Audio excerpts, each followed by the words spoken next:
I was born ready. And that was the first thing we heard on the 500k stream, everybody. Hello. And yeah, no, it's great. It's great to be here, everybody. And yeah, Red Dragon, let's get this to 200 likes, people. 200 likes, everybody. Yes, please. Yes, there are. Yeah, I know there are only 109 people in the chat, but hey, we can make things happen. Who's heard about that spiffing Brit light glitch? Do that or whatever. I have not heard of such a glitch. Oh, it's a doozy. It's certainly a doozy. It requires you to drink a particular brand of tea. So this wouldn't happen to be that Yorkshire Gold tea that I've heard so much about. Yeah, it's the absolute Yorkshire tea. It's like it's positively spiffy. Yes, Red Dragon, don't worry. YouTube still does that whole thing of resetting it again, but don't worry, I'm already on it. Oh my lordy, Nerd King. Yeah, Nerd King. That's all I've got to say. So there are 2 super chats that we need to begin. But anyway, for those of you who are brand new to the channel, welcome. We are celebrating 500k in the form of doing what we normally do, in the form of the Roundtable live stream, where you can send in your super chat suggestions, as well as helping support the channel. Because at the moment, this week's videos, yeah, it's like YouTube gives, YouTube takes. Like, gives me 500k, and then goes like, hey, we're not going to show any of your videos to any people. Yay. Fun. YouTube taketh, or giveth, and the YouTube taketh away. They do. Oh well. You're all here, and that's the main thing. So thank you all so much for being here all these years, and listening to us geek out over Dragon Ball. Yeah. How long it's been years by now. Well, it was the start of 2016 when I started taking this channel seriously. And yeah, so we are now at 500k. So let's start as we mean to go on and read the super chat, shall we? So let's get this rule running. The Nerd King with a £302 super chat. Oh my giddy aunt. Congrats on coming so far, my friend. I understand this amount may make you feel uncomfortable, but I can assure you I'm good for it. My question is, when restrictions are lifted and Comic Cons are back on, I'd like to meet you with my ranch plush and give you one big hug and a muffin because you're awesome. Aw, Nerd King, thank you. And don't worry, none of us feel uncomfortable. We feel really appreciative of your contribution, and we hope that you're doing well. And yeah, when the Comic Cons start again, get a nice handshake and hug and I'll even like take pictures with the ranch plush. Hey, I'll bring my ranch plush too. They can meet. Yep. So, Ranch from another universe, from the Nerd King verse. Yes, exactly. So anyway, thank you so much, Nerd King. It is very much appreciated, and I hope you're well, and I hope your mum's well too. And that's not like I hope your mom's well. No, I genuinely wish that she's well, because oh. All right, Papa Metamacho with a $50 super chat. So congrats on the 500k. Can't be on the stream for today because work. Oh, but you're doing your bit. You're doing your bit, and I hope you're doing all right. But hopefully my $50 can make your day a little better. Thanks for all the great videos and whatever you've given us over the years, and here's to many more in the future.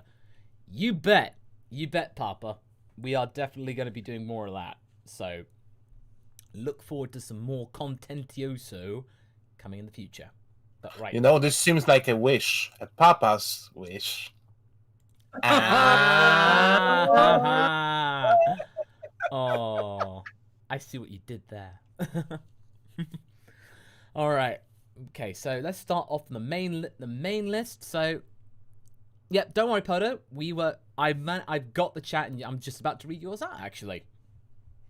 Because then Papa says, whatever happened to the Saiyan armor Kakarot was sent in? Since the Minus and Broly version is the canon version, but we never saw it anywhere else. Also, do you think a scouter was hidden in the pod? I don't think it was. I think they were just in such a rush to get going. They literally had to just chuck Kakarot in the pod. Send him on his way. Yeah. Would be a pretty interesting thing that somebody found this thing, and actually, like, there is actually a scientist that had worked on this. There you guys are. I lost you for a moment there. What was the question? It was what happened to the Saiyan armor Kakarot was sent in Dragon Ball Minus. Yep. It's a good point, actually. I know it was a retcon that it was even there, and now it doesn't work. It's like, oh, whoops. Maybe Grandpa Gohan solved it. Yeah, probably. Somehow Goku managed to get himself out of the armor and into a little tiny pod, and then you know what would be an interesting thing, that it somehow like the scouter got to Jiro, and that's how he got his energy reading technology into the androids. Could be. Might be. That could be a good theory if the scouters somehow got in there. Yeah. But all right. Okay. Let's see. Next one is Manifesto. Congratulations. We're proud of you and hope you can keep going because it shows how passionate you are. Will this goal is to go even further beyond all that stuff. Now, serious with the Shemel screen, I now realize he just goes straight in. There's no build up like Nozawa's like a. It's just like that's so common common for the Japanese VAs when it comes to like their power. They always start low and then get more intense as it goes to kind of help with emphasizing that their power is growing, you know. Yeah. I prefer that, in my all honesty. I mean, as impressive Shemel can do, Nozawa's one from Super in episode 122 when Goku's squaring off with Jiren. That is good. I wonder if anyone has did a mashup of Super Saiyan 3 Scream with the Immigrant song. What's that? The Immigrant song is the one that starts off with you know, that one that is in every trailer. It was in Thor Ragnarok trailer and couple other. Oh, right. Okay. I don't want to. I don't want us to have copyright problems. I remember it the most from Jack Black's film School of Rock. Fair enough. Okay. Right, next one is from Frost, the White Lion. I know Gohan can't combine his ultimate mystic with Super Saiyan. I asked it because there was an official art of potential Unleashed Super Saiyan's Gohan, a card from DBZ Battle of Gods. Your thoughts? Probably somebody in the marketing department who had no idea what that was. There's like, oh, I don't know, Gohan in a card. Yeah. So. Yeah. Well, and that's the thing is we already know that when it comes to like the marketing and stuff like that, there's a big disconnect between them and the actual people in charge of the manga, its production and narrative and all that other kind of stuff. Anyway, because we know what happened with the whole Super Saiyan God Super Saiyan debacle, where everybody thought that Super Saiyan God Super Saiyan was an absolutely idiotic name after it had already been trademarked and copyrighted or whatever, trademarked. And because of the fact that it was already trademarked and stuff like that, even though the manga and the anime had taken to calling it Super Saiyan Blue, every time it now appears in marketed products, be they cards or games or otherwise, it's now Super Saiyan God Super Saiyan, or abbreviated to SSGSS. Yeah, unfortunately, it's like, you know, that the marketing department said, we paid for it, we're keeping it. So it's just like... I paid good money for this name. Even though it was a really bad judgment call. It was a horrible judgment call. I mean, it's still better than whatever Vegeta's form is. I disagree to call this anything else than Super Vegeta Blue. Yeah, it's either Super Vegeta Blue or I say Royal Blue, like, but not like Super Saiyan Blue Evolution. What? Yeah, Evolution totally didn't work, and honestly, I feel like they should have veered as far away from that word as possible, just because of the peripheral association with DB Evolution. But I mean, when you have an opportunity to emphasize the fact that Vegeta is the prince of all Saiyans, and you've got a color that literally is available, that they're literally using in some of the promo art, that's referred to as a royal blue, like, why wouldn't you call it like Royal Blue Super Saiyan, or even just Super Vegeta Blue, because Super Vegeta was the big marketed, trademark of Super Saiyan form. I'll drink to that. Yeah. All right, Smash Ultra. What if Frieza's a horror villain like Slenderman? Well, I suppose he is in a way, because I wouldn't want someone going, "Pop goes the weasel," just doing some more of that. He is a horror villain insofar as he's representative of that very, very real horror villain that existed at the time that Toriyama was One Sharks, which is the real estate shark.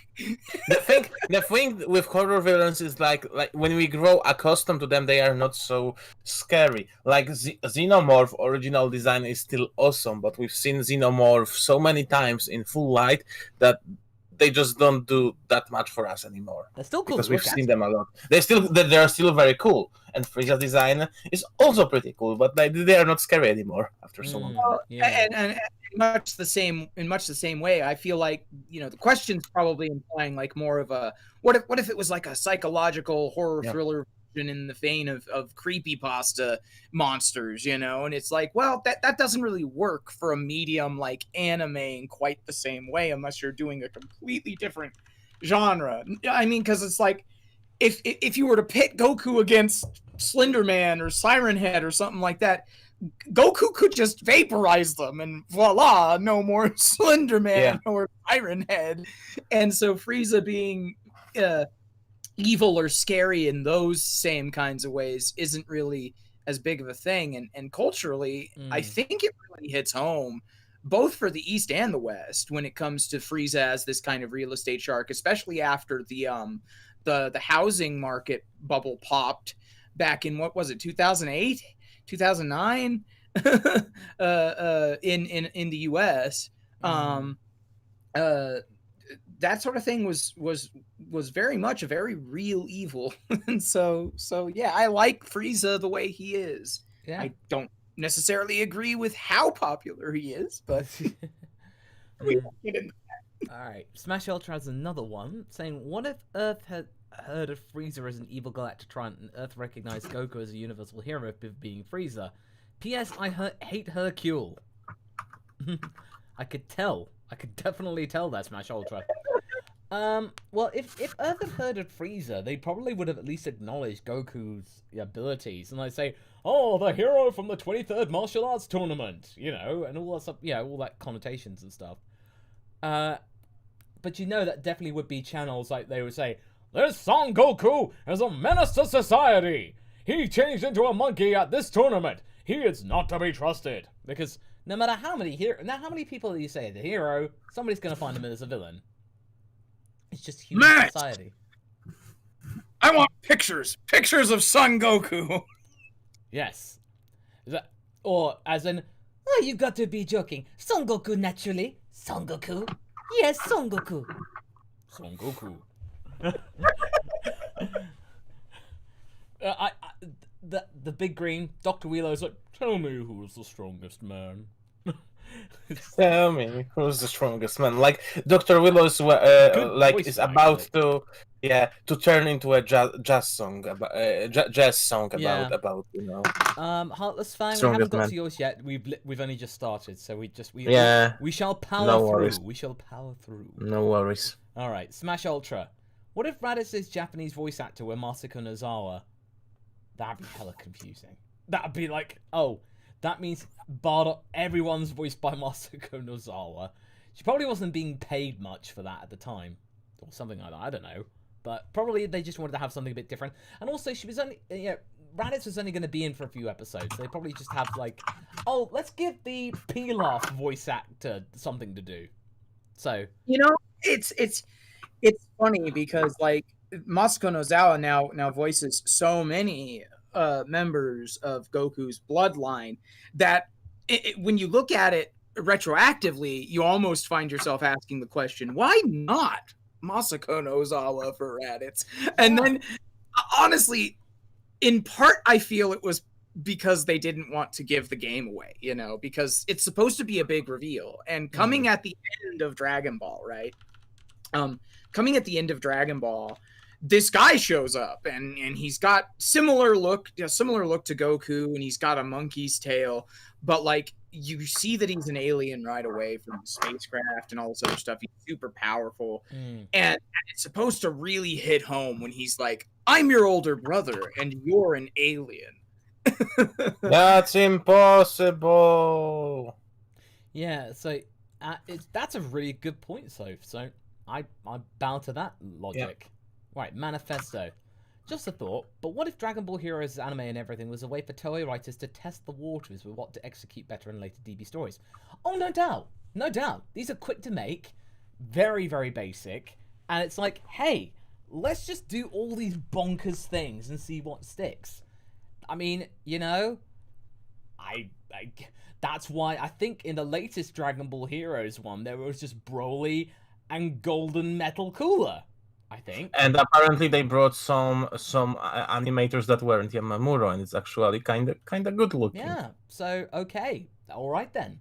So we gave up on it, many months ago. Oh, but I gave up at the end of the first arc, with Gogeta. I was like, oh, yeah. Come on, really? No. And also, you guys did not watch the review, so I'm like, hey, I'm not going to waste your time. So don't worry about that. Admittedly, it's hard to get people interested in something that isn't available in a much more easily digestible format. Yeah. When it's these things that are like 8-minute shorts and like they aren't getting dubs, right? No. Nope. So like it's a lot less digestible. They aren't available on a more open streaming platform like Crunchyroll, right? No. So yeah, I mean, people are going to be far less inclined to engage with those sorts of videos when they would really have to go out of their way to kind of consume the content anyway. Yeah. And not only Dragon Ball lore itself can be confusing, but Hero has its own lore that's already confusing. And even if when the animated series started, it already relied heavily on your knowledge on previous Dragon Ball Heroes media. Like, yeah. I'm not I research this stuff for life, and even I cannot really fathom what's happening in there and which Goku is which, because at some point there are like a million Gokus around. I know. Let's move on to Smash Ultra, who's asking really the hard questions. What if Goku wore armor? Guess cool armor, I guess. Yeah. Well, if you wore armor, are we talking space armor, Saiyan armor type stuff? Because when you really get down to it, it didn't actually offer all of that much protection. So there probably wouldn't be a noticeable difference except for the fact that he'd look more like a Saiyan. And Goku has worn armor at one point in time, specifically the Saiyan armor that Bulma designed during the Cell Saga. He wore that during his training with Gohan. Gohan also wore it, and when he came out, he was like, "Nah, I'm not gonna continue wearing this armor. Give me back my gi," And then Gohan's like, "Yeah, Mr. Piccolo, let me wear something like you." Yeah. And that day, everybody says Piccolo's heart has grown three sizes. Also, I believe that we can count those Yardratian robe armor thing as an armor. Yeah. And what's more is, like, if you wanted to go further down the line, like, let's not say a Saiyan armor or a typical space armor. Let's talk like, what if he had like an Iron Man suit and it was made of Kachin or something like that. It's like, I don't really feel that's Goku's style. Goku's very much the kind of guy who's very much about his own strength. It's extra emphasized in gods. He likes to realize his own potential, free of any modifiers and all that other kind of stuff. So I don't think he would ever enter battle armored, and if he did, it probably wouldn't make much of a difference in the long run. I can see maybe Trunks wearing something like that out of the Saiyan cast. Because armor goes with swords naturally. Trunks would be a good fit. Some of the younger, some of the younger ones in general might take an interest in it. Gohan's own, outfit as Saiyaman had a helmet at first, but like eventually his suit on the whole is not armored, and I don't think he would want it to be. Though he kind of is representative of that sort of tokusatsu Kamen Rider-esque kind of superhero. He doesn't go the full 9 yards of a full suit of armor or anything, and it's like they don't need it, Yeah. No, they really don't. They really don't. Yeah. All right. Okay. Next one is PandaWalk301. Congrats on the milestone, and hi, I'm new. Welcome, PandaWalk. Good to have you here. Welcome. 2 things. Have you ever heard of this fanfic DBZ Destiny? Can't say I have, but I'll certainly bookmark it. And also, what if Cell Jr. became Gohan's rival in the Piccolo Jr. plus Boo saga? Potentially. I mean, you had a Cell Jr. who would want the revenge on Gohan. So, kind of give a bit of inspiration there. I've seen people play with the whole, like, what if one of the Cell Juniors survived bit. Well, technically it has now, thanks to the manga. Really? Yeah, in the manga, Toyotaro had it that the Cell Junior survived on 17's island as a rare creature. And 17 managed to tame them, basically. Yeah. Interesting. So, yeah, who knows, PandaWalk? Alright, Manifesto. What if Cooler became canon in Super? What if Andrew Chandler was brought back or auditioned for the English dub again? What do you think about that? I think, if I'm right in thinking, that's the guy who voiced Cooler in the original dub. Yeah, no, that's right. Yeah, I had no issue with the Cooler dub. I just like his it's called instant transmission. I know. It's like one of my favorite techniques. Your favorites? Like, oh yeah, apparently Cooler knew about instant transmission. Okay. That was weird. But then I go, but I have one question. What's that thing on your face? What's that? My fist! But Manifesto, I'd have no issue. I'd have no issue with it at all. Alright, Podo. Since I'm putting Deltarune in Universe 6 in my what if, I'm going to have Champa probably put Jevil on the team. Who do you think he should replace in the Universe 6 tournament roster? Botamo, perhaps? And also, am I the only one who noticed Kale's design ripped off Momo Yorozu from My Hero Academia? They almost look exactly like...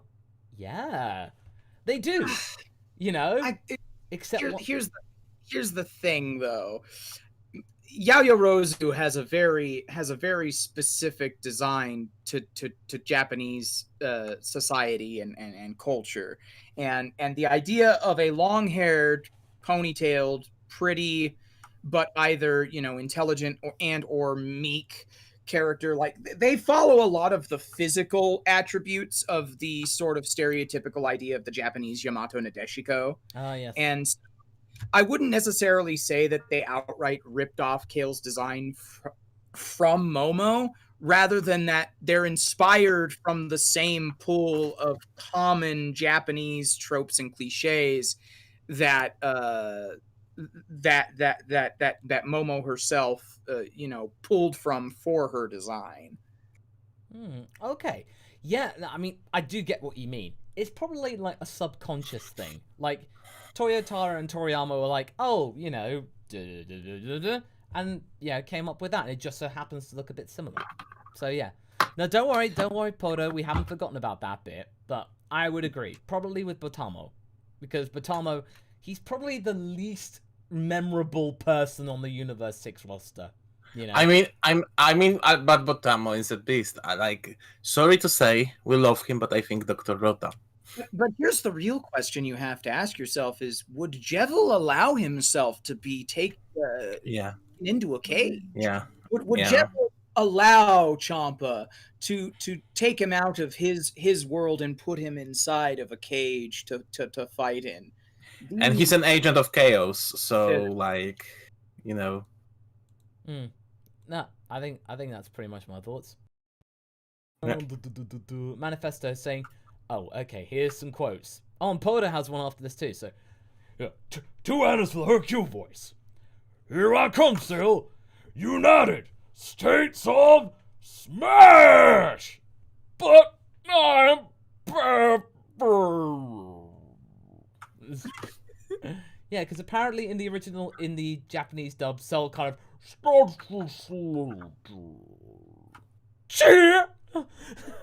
yeah, as in from the Kai, and then Hercule's like, Go on, Patel. You may have heard these words before, but I'll teach you what they really mean. Go beyond, plus, ultra. Yeah, buy the merch. Don't forget the merch. okay. Manifesto asks, "Hey Masako, have you seen Blackscape's video on the King Cold and Silver Cooler? If so, what do you think of the theories? I love Silver Cooler. IMO, do you?" Yeah, we talked about Silver before for Cooler, which is good, and obviously with Meta Cooler, but I haven't seen the video, but I will go and have a look at it later today. So, jury's out on that one. Omar Stokely? What if Bulma made androids to counter Jiro's during the 3-year time skip for the Cell Saga? Or what if the humans became androids? We actually do cover that in What If Hercule Trained Like Goku, Part 9. And Part 8, you have Yamtron 9001. So you can check that out, how we allude to that. So we definitely have that, where Bulma actually takes the initiative and spies on Jiro for those 3 years. Because, hey, in my opinion, it'd be perfectly fair for Bulma to go like, I'm just gonna go and spy on him. If I can't kill him, let's just spy on him, see what he's up to. I love how you suddenly switched to like a different accent Doctor. for that. Like, He's just gonna spy on him. how Bulma suddenly became the 10th Doctor. Oh yeah, I'm just gonna go spy on him. Oh, what's the harm in that? It's like, oh, should we leave it alone? Should we play it cool? Should we play it like, Nah, let's make it bigger. What? This self-destruct button? No. This is just my Uber Eats button. You escape, you die. I love that. All right, Omar again. What if Goku landed on planet Cereal after Namek blew up instead of Yardrat?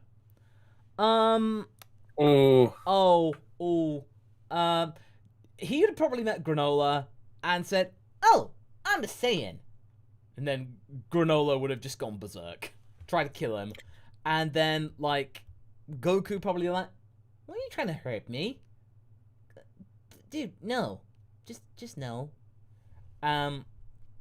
Yeah, I think probably it would have not ended well. Shogarians would be confused. Maybe the Grams would try to make. Yeah, they would have been confused. I mean, that's a story that we could tackle someday, but once we know more about Granola's backstory. Yeah, once we know more, definitely. We need to know more about before we can actually give it an education. If he recognized Goku right away before like he woke up, he would snipe Goku in his sleep. Like Granola wouldn't have. Oh yeah, and as we know, Goku is subject to bullets if he doesn't see them coming. Yeah. So yeah, that's true. I probably would have to play the sound in that regard. Play the sound. Because here's the thing, you're Granola, you live with Grams and Shugarians on your planet, and suddenly you see a Saiyan, like you see that huge Frieza Force ship and a Saiyan on board. Yeah, like what do you do? It's like, yeah. What do you do? Yeah, exactly. All right, Arthur E. King. This is a 3-part of this one. I'd asked last time, what if Kami never split, but you had played the sound, as Garlic Jr. would destroy the world if made Guardian. I meant Garlic Sr., not Garlic Jr. Wouldn't we meant Guardian of evil, which was why Kami split so he could. Besides, Garlic only became evil because Kami took the Guardian position he thought he should have had. DB may still be cursed in some way, though.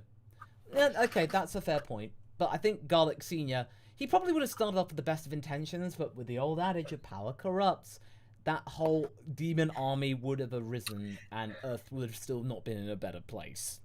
Yeah, I mean, if you're talking about a person who went full blown evil, like demonic evil, just because he was denied the position in favor of his rival, like that's a guy for whom the slippery slope is already only a couple of feet away. There was already something in there, and that's why the previous Guardian didn't choose him. That's the main thing.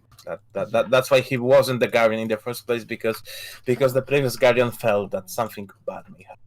Yeah, exactly. Alright. Omar Stokely. What if Tarball was raised by Frieza? Say Frieza found him once he was shot off into space. Another neat one would be what if Turles... Okay, well, we'll tackle the first one first. If Tarball probably would as a pet, because they'd be able to read his battle power, and it's next to nothing. And it'd be like... by killing this thing, it's not even worth the entertainment of killing It's not even funny. It's not even funny, no. So, it's like, they just keep him around as a dog's body. I mean, hey. Or, or as a battler. I can see Tarball as a, snarky battler. Now, and this Frieza... Yeah. Go on. Oh, no, you go on. I just wanted to say, and weirdly, Frieza would kinda grow fond of him, Yes. Yeah, I could almost like him. Nah. Yeah. Okay, and another neat one would be, what if Turles was in the Saiyan squad with Nappa, Raditz, and Vegeta? Well, the thing is, though, Turles' power is actually pretty big. Like, 19,000. And that would be... Turles would have to play it cool and try and, like, hold back his power a bit. Because otherwise he's gonna get sniped. Like, wait for the right moment to take Vegeta down. So, come down, monkey to monkey. Big monkey fight. That 10,000 power differentiation, that'd be enough to win for Turles to win. So, yeah. Possibly, yeah. Yeah. And Omar Stokely, as for my last and most important super chat, to me, obviously, I don't control your priority. I'm considering make a big book of what ifs centered around some of the what ifs you made. Oh, cool. Yeah, show me like a beta or something like that as you're working on it. That'd be kind of cool. If there's an introduction, I'd be down to writing it or something like that. Cool. Thanks, Omar. Jake Bean. What if in the Gine story, Raditz didn't leave Earth and faked his death, but instead stayed with his family on Earth and trained with Kakarot on King Kai's planet? I think for the Gine story, if he had, it probably would have just melded into R&R in a way. But in that story, I wanted Raditz to be just maintain his freedom as a freedom fighter and just having that thing, and then Launch just tags along, and they're canoodling buddies. Let's just say that. They don't get married or anything like that. They don't have kids. Nah. They're just doing the birds and the bees, in that thing. And Launch is just seeing the universe, what that has to offer. Alright. Manifesto. In my opinion, I love Super Saiyan Blue. I feel it needs more love. It needed a proper introduction. That's what it needed. Definitely. Papa Podo. What if Dr. Gero secretly saved the world by stumbling across the first zombie and capturing and containing it in the tank in the sublab to study before it could infect anyone? Before Trunks and Krillin destroyed the sublab. Oh man, can you imagine Trunks and Krillin abort Cell, and then inadvertently, just kind of lost everything to the stuff like that. Yeah. So if that happened, Gero was just managed to contain the zombie apocalypse. So let's try that. Oh my!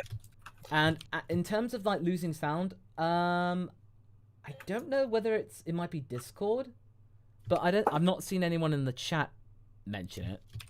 So. No, I think it's some sort of Discord connection issue, because there's these periods where we'll drop you suddenly go quiet. Yeah. Oh, hang on. Let me just check. I'll check the noise suppression thing. Yeah. Oh, how about that? Is that okay?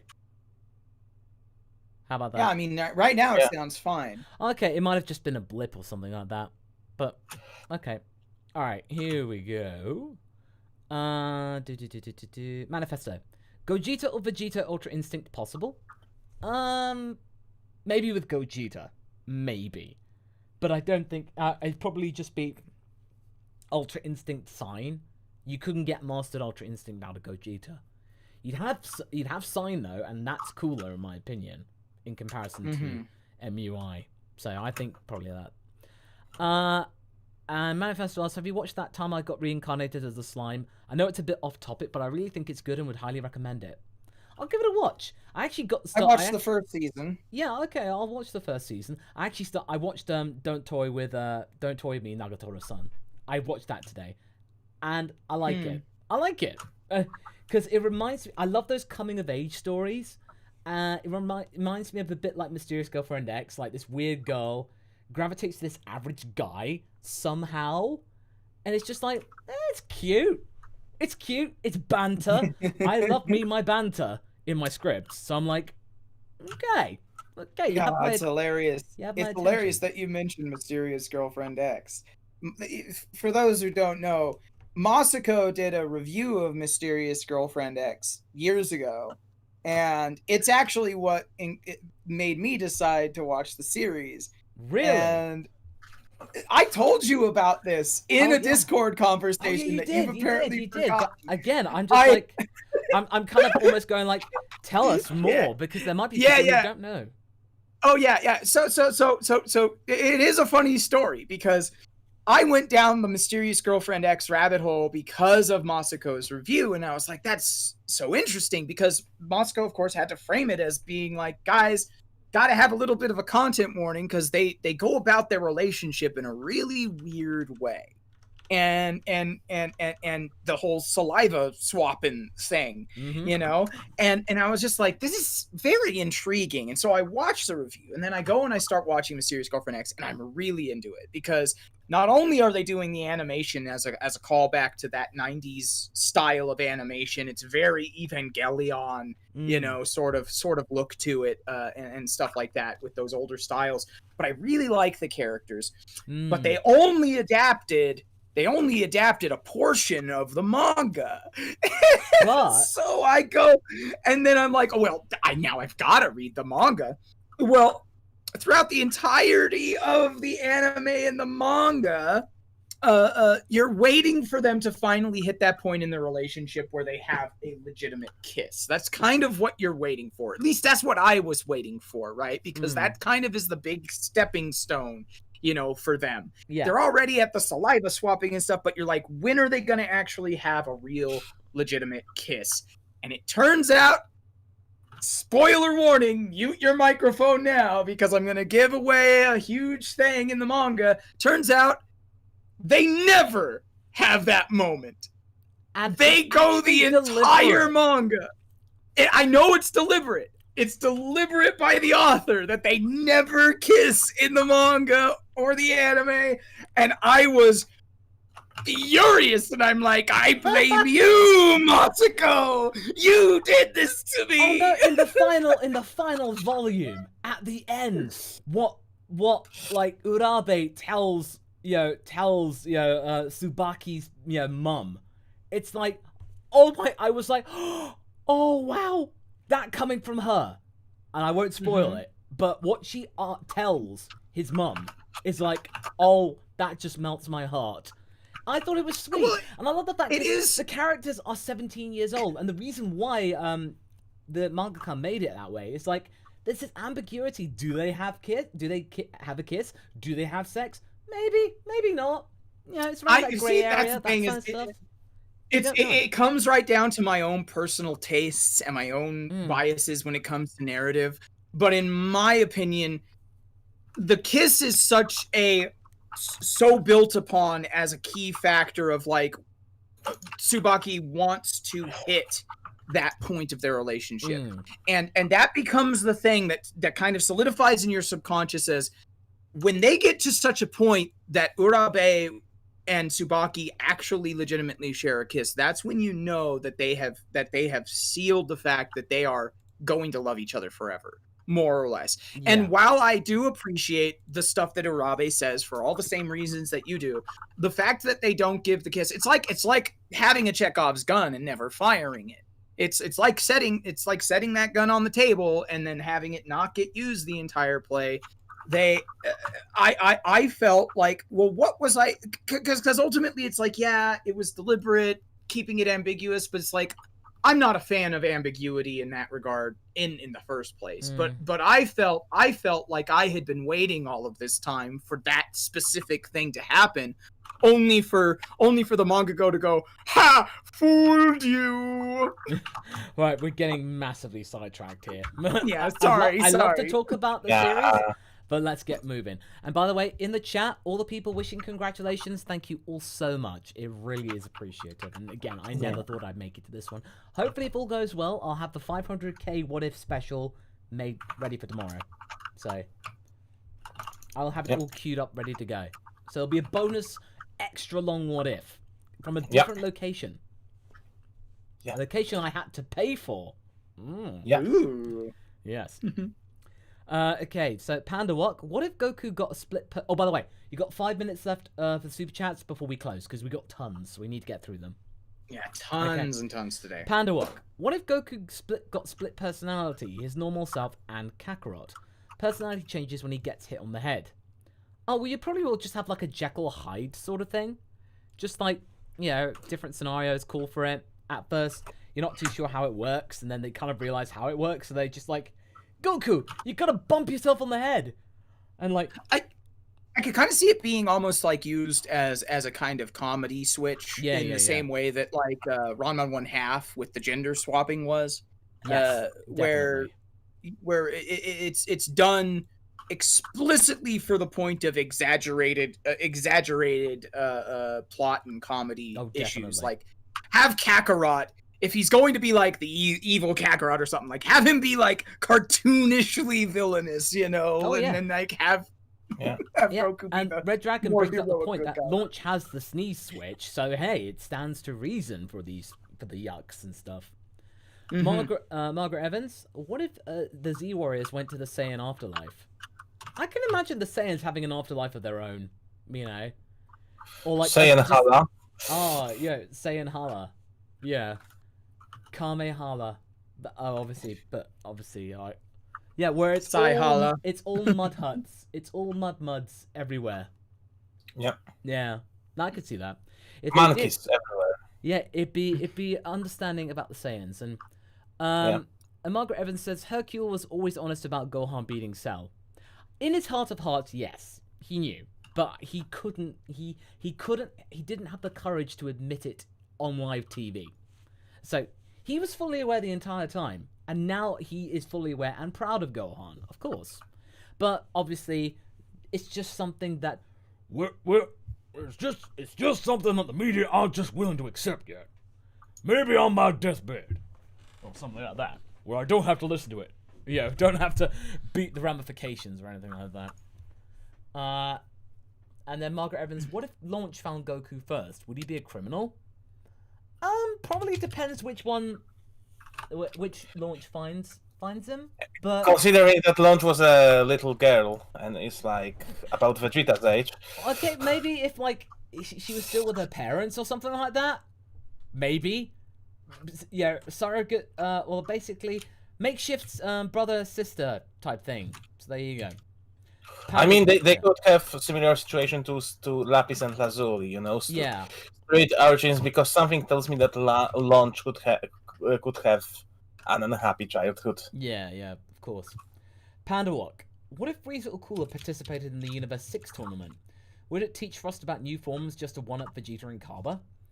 Probably Frost would have just succumbed to the whole thing with Frieza did in the Tournament of Power. You know, Frieza would have, oh, by the way, one last thing.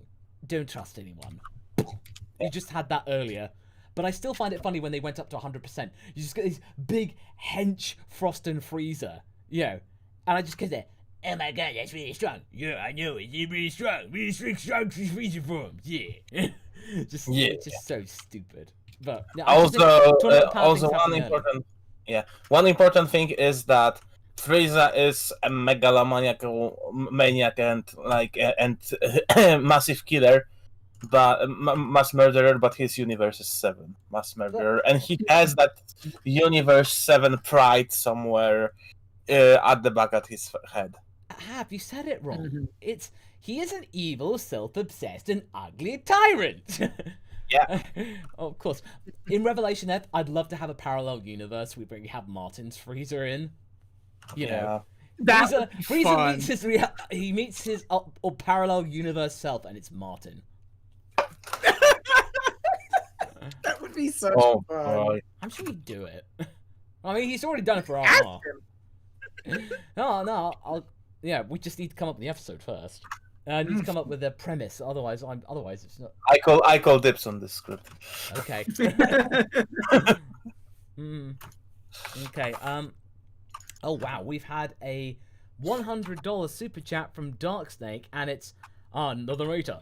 DBZ High School Part 3. Welcome as we dive into the Red Ribbon High School. Follow the scientist Dr. Giro and his assistants 17 and 18, aka Lapis and Lazuli, as they assist him in creating the perfect sun. And Krillin romances 18 with the bromance with 16. Ah, thank you so much, Darksnake. It's always a pleasure to do those voices for y'all.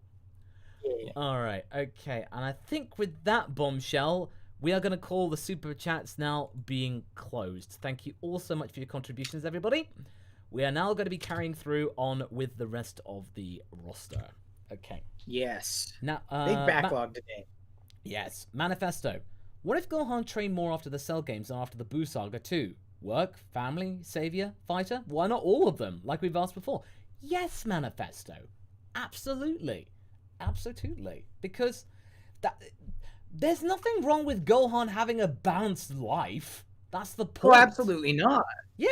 There's also nothing wrong with the women desiring a simple life as housewives and stuff like that. The biggest issue comes from the fact that it seems to be the more or less it just kind of seems to be the bus that Toriyama puts the characters on when he doesn't want to write them anymore. Yeah, you know. Yeah, unfortunately.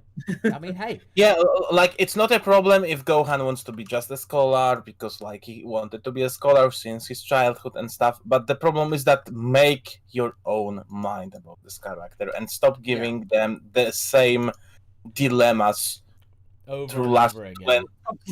A great video to watch on the subject of adult Gohan is Totally Not Mark's hollow character aspect of it, because the point about them having the whole fact that they basically rehash character development that this character's already experienced twice over because of both the Cell Saga and the Buu Saga, you know,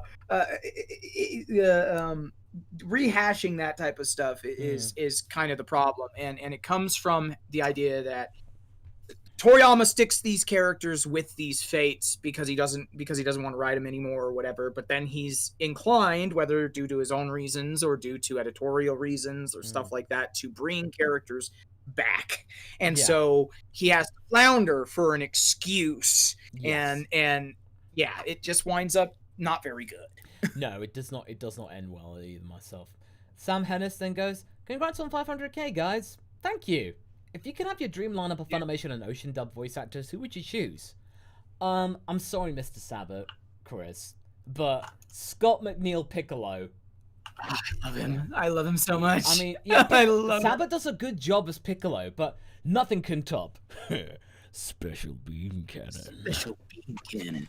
It's like, hey babe, you want a good time? It's like, and then probably, it just reminds me back at Khmer Con when, you know, the Phil Parsons who plays Nappa, you know, his handler was like, "Excuse me, Mr. Masako, Mr. Parsons would like to speak with you," and I'm like, "Oh. Wow, okay." I got called over to his table, and he was like, "Thank you so much for making Nappa really popular." I'm like, "Oh yeah, because you got Ghost Nappa." It's like, wow, okay, he's kind of cool with it, but it was like, "Mr. Parsons would like to see you." It was like, "Oh, okay, thank you." Cool. That's great. Between Ghost Nappa, the return of Nappa after after the wish to revive the people killed by Frieza's forces and stuff like that from DBZ Abridged, and then of course your what if Nappa turned. Yeah. But I would probably say, like, one of the reasons I love being affiliated and associated with What Ifery and love being a co-host to this roundtable and helping out where I can with the writing of these what ifs is because of the opportunity to have characters who get overlooked for being, you know, minor characters only present in a few episodes or a few chapters of the manga. Having those characters have an opportunity to shine. You know. Oh, that's sweet. But Yeah, in terms of a dream team, Sam, we would definitely want to think on that more, potentially for a nice discussion or something like that. But we should keep that in mind. And then Sam actually adds again, what if Future Trunks actually died? And the one sent to the past was an android built by Bulma, unaware he is not the real Trunks. Oh gosh, like are we talking as far back as Cell Saga, or are we talking like Goku Black arc? I think Cell Saga. I think that, like he didn't go to the afterlife because he wasn't, like after Cell kills him, there was some timely wobbly stuff when he couldn't go into the afterlife of, yeah.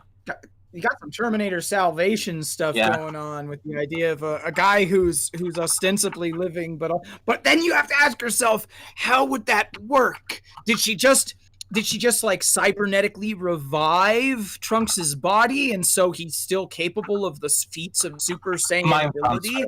Mind transfer.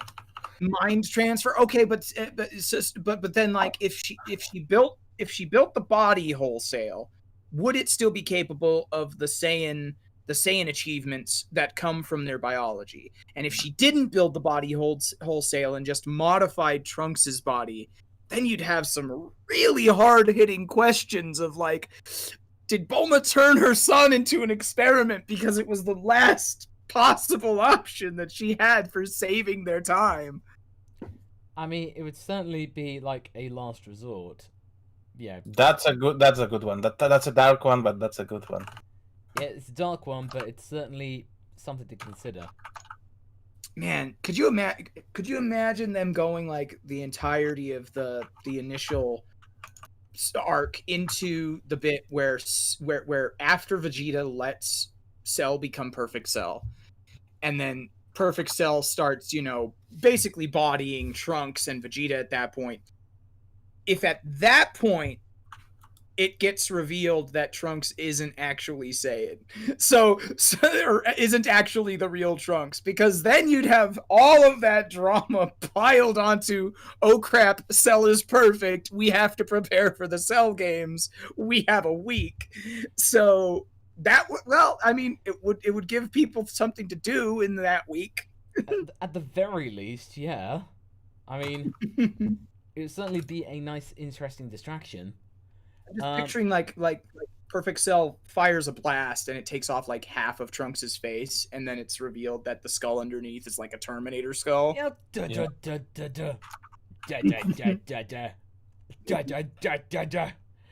Oh yeah, that could be a bit of a twist in that regard. Okay, Vulcan. In GT, what if Goku was wished to be evil instead of a kid? Certainly would have been evil Goku before Goku Black was a thing. So certainly would have been a little bit of an interesting twist in that regard. Yeah. It would not have paid off well for Pilaf and his group, because an evil Goku could still be a selfish and hateful Goku towards them. And also still being like getting in the way of trying to like to stop the planet from being destroyed. You know what would be funny if he become like very comedic evil and like being more of a like Robbie Rotten evil character than yeah.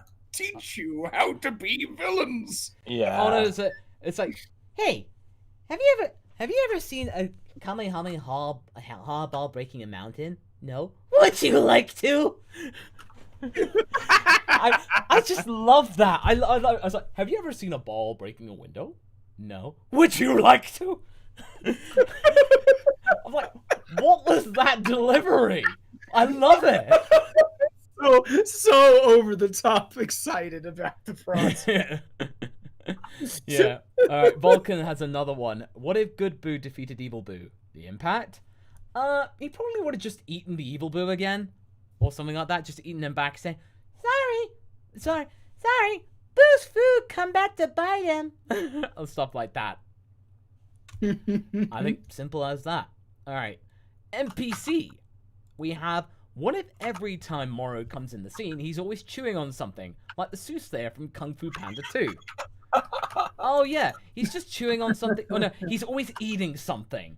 Yeah, if he's just eating something, then it's just like, Well, what can I say? I may be an evil goat ram man or whatever you want to call me, but I sure love me being a foodie. I'm sorry, boys, but I still have some of June between my teeth. Yeah. It's less slimy than the Namekians. Namekians are mostly water. What can I say? Never eat a Zunian when you don't have toothpicks on hand. And always remember to stay hydrated. Alright, Manifesto. What if Super Boo was the original Boo and not Kid Boo? Honestly, would have made Boo even less special, because Kid Boo being the final boss is a big twist. That's a good twist. As in, Kid Boo.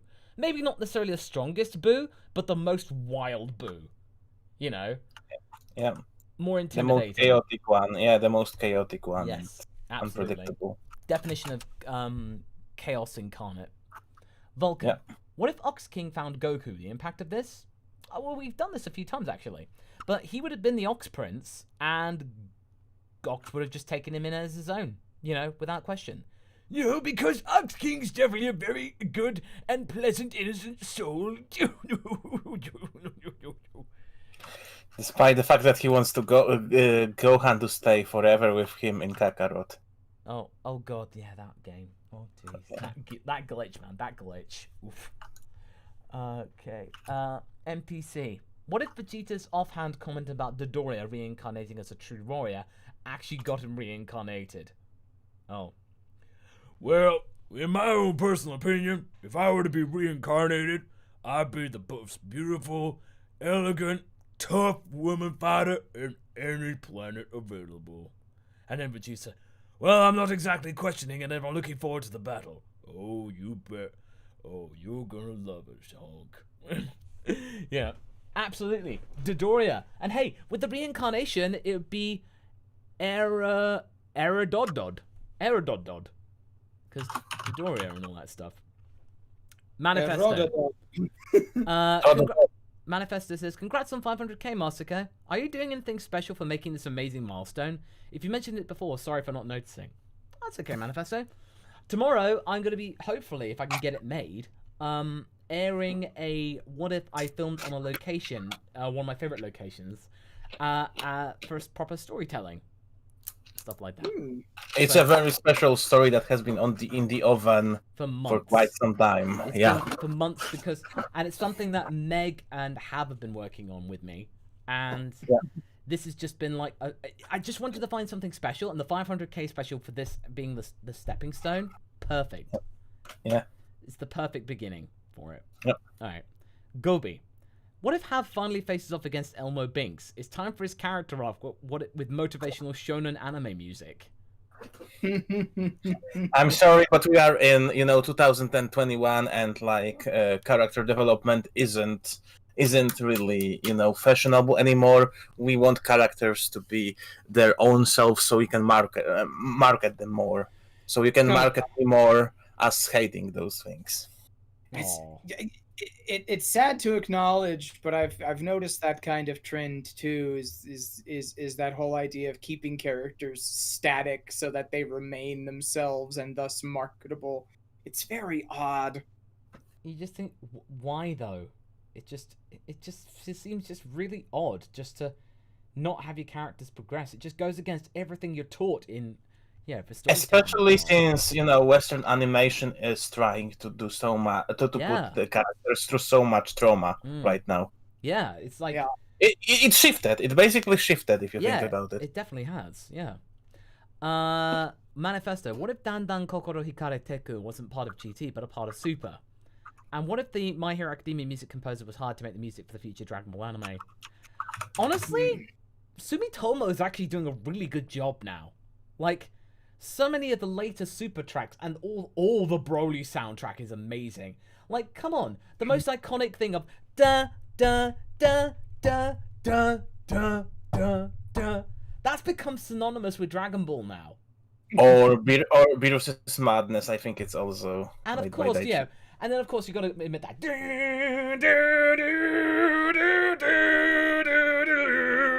Yeah, the Broly versus Gogeta with that. Super Broly! That is pumping, man. That's Also- pumping. Also, I actually like Dandan Kokoro Hikari Teku because it was the first proper Dragon Ball intro we got in my country. Oh yes, of course. Not unlike the Dragon Ball Z. There must have been a breath of fresh air. Well, mind you, the Italian GT intro is definitely very good as well. Dragon Ball GT, it's for you and me. In a world that wants really to be free. I don't remember Dandan Kokoro Hikari Teku because I didn't really watch GT. I wound up catching bits and pieces of it for a bit, and then when I did finally get around to watching it, pretty much everything except for the meat of the episode was because I just basically skipped everything. I didn't stop to experience the opening. I didn't stop to experience the ending. I was just like, okay, I just need to kind of like, because I was already kind of like watching it with a negative bias, which is unfortunate, but like I was predisposed to just want to get through it just so that I could watch it and say that I watched it and say that yep, it's bad or what have you. And I didn't really stop and smell the flowers, so to speak. It was fashionable. I'll have to go and listen. Yeah, I'll have to go and listen to it again because I've heard good. Yeah, and the Zard version's really good. For the one who sung "Don't You See," and all that stuff. Ah, yeah. Gobi, what if Goku was low-key agoraphobic? If Goku was that, then probably... Well, it's good, because he usually fights one-on-one anyway. So, you know, if he was able to, like, limit the amount of people that he's around, it'd be great. Either that, or Goku, they have to fight in secluded spaces. Well, and that's the thing, is I feel like a part of agoraphobia... You don't want to go outside, as in, like, fear of the outside world. Well, yeah, but one of the things that I've taught that I've kind of learned when I talk to people with agoraphobia is that a lot of it is tied to this irrational idea that they're going to fall upwards. You know, this idea that if they do not have sturdy walls around them, they don't feel secure, right? They don't feel, and I feel like agoraphobia would be something that you could at least deal with, or at least you'd experience kind of a reduced influence by if you had the ability to fly, right? Because if you could propel yourself in any direction under your own power and you knew that you could, I feel like it would help to kind of diminish that sort of irrational idea. You can get out of it pronto. You can get out of the situation instantly, yeah. Mean Crank. Oh, this is the thing. All right, Qui, it's time I teach you the Tuffle Shuffle. I've never heard of that. Vegeta kills Qui. Oh my... And off they shuffle to the pearly gates. By my hand. Alright, Mean Crank also says, what if Zamasu won but got bored after taking control of the universe? Perhaps he would come full circle and start making his own mortals. Oh yeah, that's how it goes. You know, you start making your own mortals. Then they start hating you. Then you just got to kill the mortals that you did. And you had to kill all of them. Even Dave. I'm sorry, Dave, but it was a mistake to create you. I'm gonna miss Dave. I gotta tell you, that was the most John Oliver joke that I think I've ever heard you make. Really? It sounded so incredibly similar to the jokes that I hear from John Oliver on Last Week Tonight that I was just like, oh my god. Even Dave. I'm sorry, Dave. Even Dave. It's like Dave does not escape the evil clutches of the evil infinite Zamasu. I'm sorry. Dave cannot be immune. Otherwise people will say, oh, Zamasu's got Dave bias against him. And don't give me that look, Dave. You know what you did. You entered my heart in a way I cannot describe even further. And for that, I cannot allow you, because you're a danger to my heart. All right. Dave, I'm sorry. I didn't mean to say all. Oh God. All right. Okay. Heartless Fang. What if we left Gohan alone? How would you sunset our good boy and his family from Super? He just openly retires and he decides to become a full-on lecturer. You know, he makes his key book and all that, and he just has Moves a to good life. another city. Yeah, maybe moves to like a faraway place or something as well. Yeah, absolutely. Gobi. Came to mind thinking of my best friend of over 10 years ago who suffers with DID. What if Gohan had developed one or more alters as a result of childhood trauma, like alter egos? Probably, like, it would have led to some kind of deep intellectual and analytical studies and stuff, psychological warfare. Probably depends on the situations. The Rage Boots are manifested into different characters and stuff. Super Saiyans would have their own alter egos and stuff. But I'm contemplating that. What do you remember the movie with James McAvoy where he has a bunch of different alternate personalities? Yeah. Split? No. Yeah, Split, I think it is. I'm thinking something kind of similar to that. Like the traumas cause him to create these alternate personalities to deal with each and every one. Okay. Huh. Oh. Yep. It's an interesting thought, but at the same time, I wonder if you would actually want to pursue something like that, because I feel like it would be a bit, I mean, for most of Dragon Ball, for most of Dragon Ball Z, Gohan's a very young child, and so it would be a little bit, heavy, you know, to kind of to portray that sort of thing. Yeah, and might come out as pretty insensitive in some ways. Yeah, you know? you'd have to play that very carefully. If it didn't manifest, and if it didn't manifest until later, like if it manifested like in his high school years or something, I mean, it's still like, I feel like it feels like a scenario that's more appropriate for like the seinen genre, the kind of stuff you would see in anime like Monster, rather than Dragon Ball.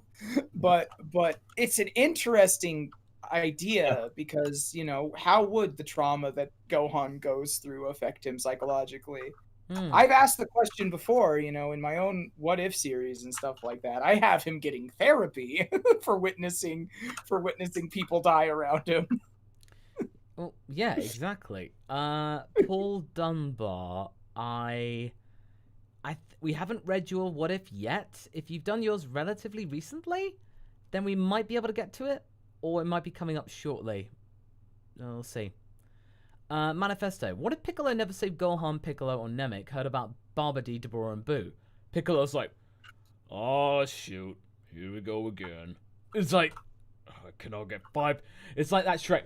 Can you just let me train my Namekians for 5 minutes? Something like that. Okay. The Trickster. What if the Goku Black Arc happened after the TOP? I.e., Zamasu learning about Goku because he became famous for achieving Ultra Instinct. How would that change the story and the wishes Zamasu would make? I don't really think you could do much else with the wishes he made. They were pretty comprehensive. They were like, you know, well thought out, destroys the Super Dragon Balls, becomes immortal, He just would be, you know, even more obsessed in unlocking Ultra Instinct, and I think you could rewrite it so he tries to get it in his Sky form, but fails to do so, which makes him extra frustrated, and then goes for Goku's body. Okay. Cool. Papa Poro, you should try doing a DBZ cover of Big Iron. Oh yeah, I might do look into that, and also happy 500k. Oh, thanks, Podo. Manifesto. In my opinion, I feel as though Ultra Instinct should have been achieved by Goku if he was a more heroic, selfless character who realizes his mistakes. Oh, this is leading off his previous comment. I feel like the way that Goku got it was good for Super in that he eventually did get it and it wasn't dangled or it's something worse. It never happened in Super. It's good that it eventually did happen, but as you say, it would have been good if he was just like Ultra Instinct stayed that Goku could never get it unless he needed more training. Yeah. Never entirely. Out of his reach until the very end. Or he was pushed, you know, to the limits and like the biggest problem I have currently with how they do Ultra Instinct is that now he can make it in controlled way, which is like a huge shame and a huge wasted opportunity, because that was the whole appeal of that. As soon as you said to the limit, it just makes you say, "Come on, Bahugo gods, they come on, Bahugo gods. Everybody to the limit, everybody to the limit, everybody come on, Bahugo gods." Sorry, it's my Homestar Runner obsession. I miss Homestar. I like. Is that? Oh, I'm sorry. I just really like Homestar Runner. Hey, I know that whenever I drink a tall glass of melonade, I eat an entire bag of Huffly Puffly marshmallows. Shiver with flavor, shiver with flavor. It's like, oh man, can you just shut up, you big white-haired buffoon? Hey now, I do not have white hair. Actually, I'm not too sure whether I even have hair. I never really checked. Have you got a mirror? I'm a long pants man. Long pants, long pants. Actually, it looks like you're a no pants man, and you just kind of have some plastic things glued to the bottoms of your feet. I wish I had pants. My brother, though, says we can't afford any. I never said that. I just don't want you wearing pants because they give you some dignity. Oh, that makes much more sense. Sorry. I'm so lost right now. Yeah. Early era of the internet. Yeah. Hannah Rowan. Congrats on making 500k. Thanks, Hannah. What if Kami found the egg Piccolo Daimao spit out and raised Piccolo Jr. instead of leaving him to his own devices for 3 years? Well, you're not my real dad. Well, actually, technically, it actually gets more complicated than that, because I was your father, but now I'm technically your other half. I'm your dad, uncle. I'm your dad, uncle, brother. Technically, I'm pretty much whatever you ask of me. I am technically. It's weird. I'm your male relative, basically. Yes, that's how we do it. But yeah, Hannah, I would say that if that happened, then, you know, I think he would have noticed that Piccolo had mercy, unlike King Piccolo, so he would have been hopeful of him turning out to be a relatively good egg, no pun intended. It would be still a very hard relationship. I think it would be similar to what we've got, but with like much more personal ending to that. You know, with them being like more estranged father and son dynamic. Definitely. More or less. All right. Chibi Mitzi. Do people tend to forget Frieza has telekinesis as a skill? If he really honed it, he could be powerful like Ebony Maw. It would be a good way to take part some of the key strain off of Captain F's mechanical body. Oh yeah, he does know telekinesis. Well, yeah, that's the thing, is that a lot of characters, more than you would even think, actually have telekinesis. Chaozu has telekinesis. Never. Well, and it's also implied that Tien might even have some telekinesis, but doesn't focus on that as the core of his training. The filler for the anime of Dragon Ball Z gave Goku telekinesis as a means of showcasing that even when he's, you know, fully hospitalized, he's attempting to train his mind, and stuff like that. So it's like, telekinesis, I think it got the shaft mostly just because when you're dealing with characters as powerful as you start to get into, once the power creep started getting up there, if you present somebody with telekinesis there and you no longer have to have that physical combat, it becomes an incredibly overpowered move. Because like, if Frieza could... Oh, I think we lost Soph. Hello. Villains that might be introduced, you know, if Goku comes charging in to throw a punch at a villain and the villain just stops him dead in his tracks with the force, more or less. Yeah. Maybe we should have in Revelation F that Frieza just does it and goes like, you know what? I actually forgot I could do that. Yeah. Like if you address the last Revelation F, I just want to keep you in mind that, you know, Frieza has some cranial implants right now, and like his implants are severely damaged. You know? Yeah. And that's why certain character gave him so much trouble. Speaking of Carter Ferris says, they've been enjoying Revelation F so far and loving the content. Keep up the fantastic work. Thank you, Carter. We will definitely do our best there. And Mark Galvin, what if you made Dragon Ball Evolution?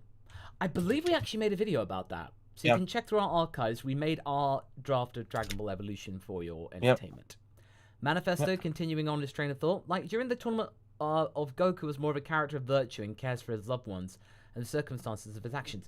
Right? More consequences! Goku needs to be aware of the consequences. Boom. So, yeah. There you go. Okay. Yeah, I heard Soph we heard cut out for me. Yeah, but you did come back, Soph. So that's good. Oh, okay. Luigi with a W. Weird. Yeah, it's a Discord. I think not Soph. Like, I also had that problem. I think it's Discord. Yeah, Okay. It's Discord being poopy. Yeah. Okay. Okay, next one is Luigi with a W. What if Captain Ginyu went Super Saiyan when he was in Goku's body? Goku would just be like, oh my god, I didn't know my body could do that. And then spending the rest of the arc trying to figure out how he did it. And Captain Ginyu's like, I don't even know how I did this. It's like, I don't even know what it is. Yeah, he doesn't even know what it is, can't control it, just goes nuts. You kind of look good in blonde though, Goku. I will say that. Grayscale. What if Goku could control his grade 8 form? You pretty much just have what Vegeta can do. Goku just talking with a dull tone, and it's a bit more sustainable than Kaioken times 10. Let's just say that. Yeah. Paul Dunbar. There you go, Paul. What if Shin and the other 7 Supreme Kais were turned into Boos by Kid Buu? Our little Boolings. Our little Boolings. You know, Kid Buu and the Boolettes. You know? Musical number. You know? And because he would just be... just destroys the universe through the gift of song. Can you imagine like a spin-off series, like all of those, you know, Kid Flintstones, Kid everything series, babies, yeah, or something like this, yeah. Funny you should mention that. That was a Team 4-star name for a project, for a DBZ project. Dragon Babies. I don't know what happened to it though. It's been ages since I've talked to them. Seriously, it's been ages since I've talked to them, so I have no idea what they're doing. So I have no idea what TFS is up to at the moment. Charles Custera Guraud. What if Raditz was sent to Earth to protect Kakarot? Oh, okay. Well, I'm actually starting in next month. I'm working on a brand new story, and it's to do with Raditz. It's another Raditz epic, and it's one that's come up in the Roundtable a lot. So I'm just gonna leave it at that. But it will satisfy and tickle your fancy, Charles. Yep. Carrie RC, thank you very much for your super chat. And the USS Chuckle Fukur. I can't obviously say the name on the stream, obviously. What if Kami were a more proactive guardian of Earth and actually studied Goku and helped Grandpa Gohan raise him? Right? Instead of him just literally taking his job as an observer, literally. I imagine probably he would have just like paid attention to Goku. Probably would have been aware of him being a Saiyan and where he came from space. And probably would have just made sure that Grandpa Gohan didn't get squished by him.